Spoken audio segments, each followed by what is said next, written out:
నమస్తే, welcome to our channel. ప్రముఖ ఆధ్యాత్మికవేత్త, ఆస్ట్రాలజర్ ఫణి భాస్కర్ శర్మ గారు ఉన్నారు. వారితో మాట్లాడదాం. నమస్తే సార్. నమస్తే అమ్మా.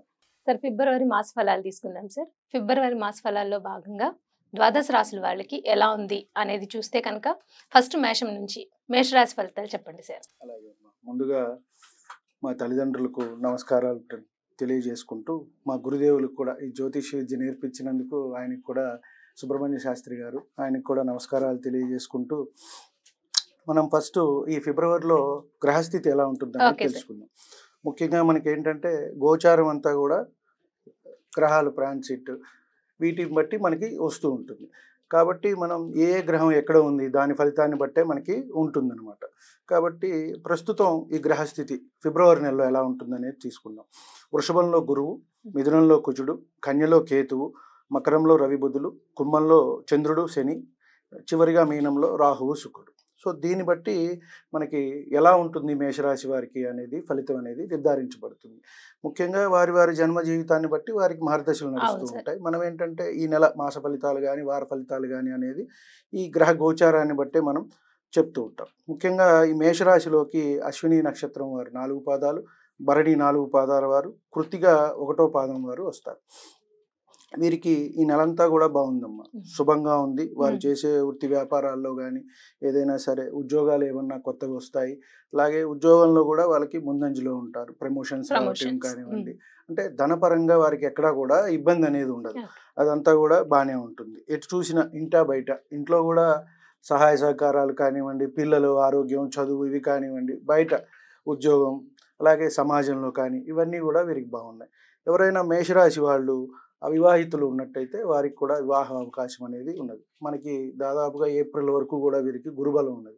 మేలో మళ్ళీ గురువు మారుతున్నాడు కాబట్టి కాస్త ఇబ్బందిగా ఉన్నా కూడా వీరికి అప్పటి వరకు కూడా మంచిగానే ఉంది అని మనం చెప్పవచ్చు.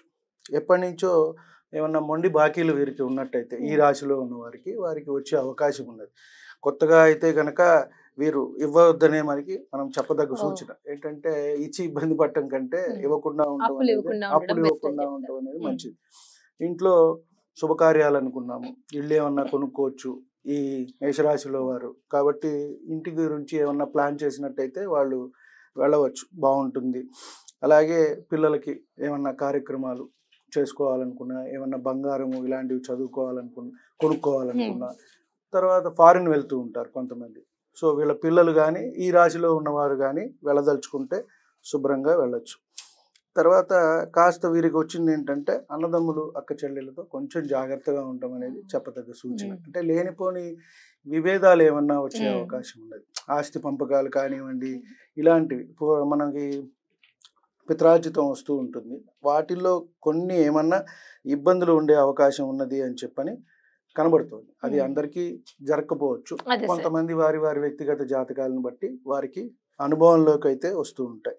నెమ్మదిగా పనులు అనేవి సాగినా కూడా పూర్తవుతాయి. కాస్త శని దృష్టి వల్ల పనులు అనేవి నెమ్మదిగా సాగటం అనేది ఉంది వీరికి.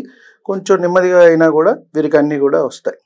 మనం ఇందాక అనుకున్నట్టుగా విదేశీ ప్రయత్నాలు అనేవి కూడా అనుకూలిస్తాయి. వీరికి ఏమన్నా జాబ్ పరంగా చదువుకోవడానికి కొంతమంది ఎంఎస్ చేయడానికి వాటికి వెళ్తారు. సో అలా వెళ్ళినా కూడా బాగానే ఉంటుంది. ఉద్యోగ పర్పస్ కూడా బాగానే ఉంటుంది.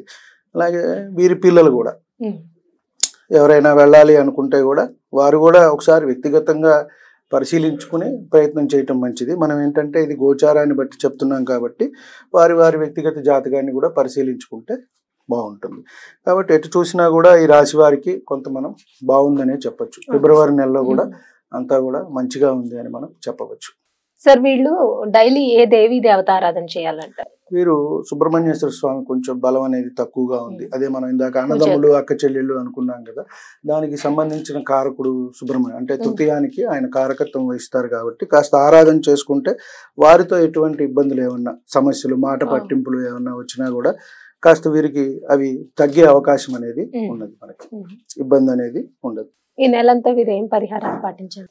అంటే వీరు కందులు దానంగా ఇచ్చుకున్నట్టయితే సరిపోతుంది. ఒక మంగళవారం, లేదు కొంచెం ఎక్కువగా ఉంది తీవ్రత అనుకుంటే 4 మంగళవారాలు కూడా కాస్త కిలోంబావు చొప్పున బ్రాహ్మణోత్తమునికి దానంగా ఇచ్చుకున్నట్టయితే సరిపోతుంది. లేని పక్షంలో మనం కూడా తినొచ్చు.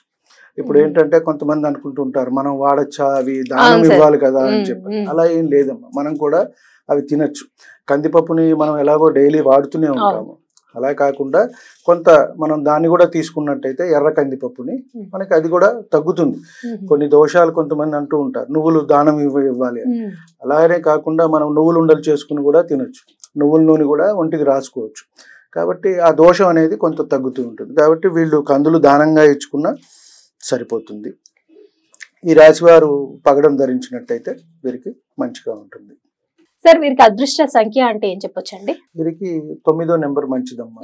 సో అది చూసుకుని వీళ్ళు వెళ్ళటం కానీ ఆ టైంకి కానీ ప్రతిరోజు హోరాకాలం అనేది ఒకటి ఉంటుంది. సో దాన్ని బట్టి ముఖ్యంగా బుధ గురు శుక్ర హోరలు మంచివి. సో వీరేమన్నా పర్టికులర్ గా వెళ్ళాలి అనుకుంటే గనక ఆ 9 గంటలకు లేకపోతే 9ని తీసుకుని ప్రామాణికంగా వెళ్ళటం, 9వ తారీఖు 18 ఇట్లా ఏమన్నా పనులు చేసుకున్నా కూడా వీరికి మంచిగా ఉంటుంది. వీరికి కలిసి వచ్చే రంగు ఉంటుందా అండి? ఎరుపు రంగు అమ్మ. ఎరుపు రంగు కాస్త ఏదైనా కర్చీఫ్ లాగా పెట్టుకుంటే కూడా కొంతమంది పెట్టుకుంటారు, ఆ రంగుది పెట్టుకున్నా కూడా బాగానే ఉంటుంది. ఎర్రటి వస్త్రం కర్చీఫ్ లాంటిది ఏదైనా పెట్టుకోవచ్చు, చిన్న గుడ్డ అయినా పెట్టుకోవచ్చు. మన దగ్గర పగడం ధరించినా కూడా వీరికి మంచి జరుగుతుంది. రాశ్యాధిపతి కుజుడు కాబట్టి వీరికి పగడం అనేది పెట్టుకోవచ్చు, ఇబ్బంది ఏం లేదు. పగడం ధరించాల్సిన పరిహారాల గురించి కూడా చాలా చక్కగా చెప్పారు. ధన్యవాదాలండి. నమస్తే.